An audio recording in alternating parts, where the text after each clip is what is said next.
Pada zaman dahulu, hiduplah Raja Keindraan dan istrinya yang jatuh miskin karena terkena kutukan dari Batara Indra.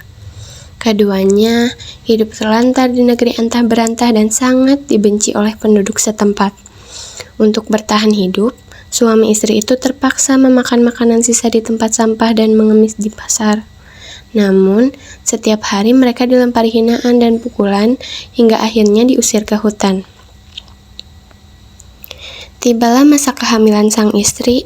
Ketika usia kehamilannya menginjak 3 bulan, ia mengidam buah mempelam yang tumbuh di taman raja. Sang raja berkata kepada istrinya, "Wahai Adinda, apakah Adinda sudah melupakan hal yang telah kita lalui? Jangankan meminta sesuatu, dekat dengan penduduk desa pun tidak bisa." Mendengar hal itu, sang istri pun semakin menangis.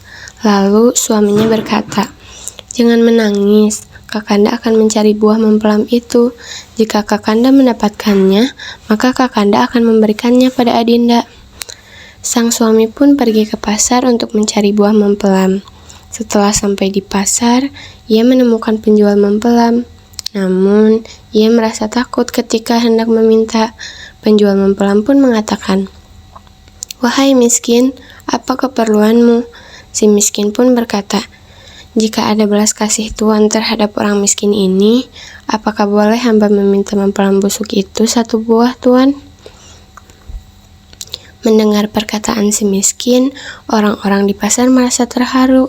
Kemudian, si miskin diberikan oleh mereka buah mempelam, nasi, pakaian, dan buah lainnya.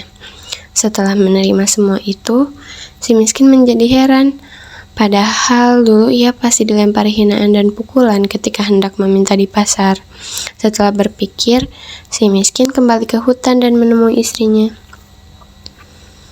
Ketika si miskin memberikan semua barang pemberian tersebut, sang istri menangis dan tidak menginginkan buah mempelam jika bukan dari taman raja. Melihat perilaku sang istri, si miskin menjadi kesal. Akan tetapi, ia tidak berdaya dan akhirnya pergi menghadap Maharaja Indradewa. Sesampainya di sana, Baginda berkata, "Wahai miskin, apa keperluanmu kemari?" Si miskin pun sujud dan meletakkan kepalanya di tanah, lalu berkata, "Ampun tuanku, beribu-ribu ampun tuanku, hamba ingin meminta buah mempelam yang sudah gugur ke bumi itu tuanku." Baginda pun mengatakan, "Untuk apa kau meminta buah mempelam itu?" Lalu si miskin membalas, "Untuk dimakan tuanku." Baginda Raja akhirnya memerintahkan orangnya untuk memberikan setangkai mempelam pada si miskin. Setelah mendapatkan mempelam dari Baginda Raja, si miskin sujud kembali, kemudian meninggalkan istana itu. Si miskin pun pulang dan kembali ke istrinya. Sang istri akhirnya tertawa bahagia melihat suaminya membawa setangkai buah mempelam, kemudian ia menyambut dan memakannya. Tibalah suatu malam sempurna di saat bulan sedang bersinar. Istri si miskin melahirkan seorang anak laki-laki yang elok paras dan rupanya. Anak itu dinamakan Marakarma, yang artinya anak di dalam kesusahan. Setelah itu, Allah Subhanahu wa Ta'ala menakdirkan anugerah pada hambanya.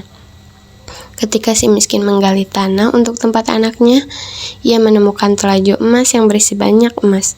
Kemudian sang istri menghampirinya dan berkata, "Emas ini cukup sampai ke cucu kita dan tidak akan habis bila dipakai belanja."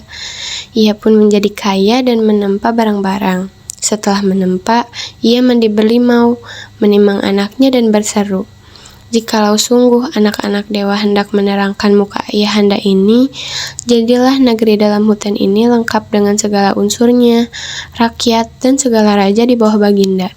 Betapa adat raja yang besar." Setelah berseru, permohonannya terkabulkan dan si miskin menjadi raja bernama Maharaja Indra Angkasa dan istrinya bernama Ratna Dewi. Dan negeri di hutan itu dinamakan Puspasari.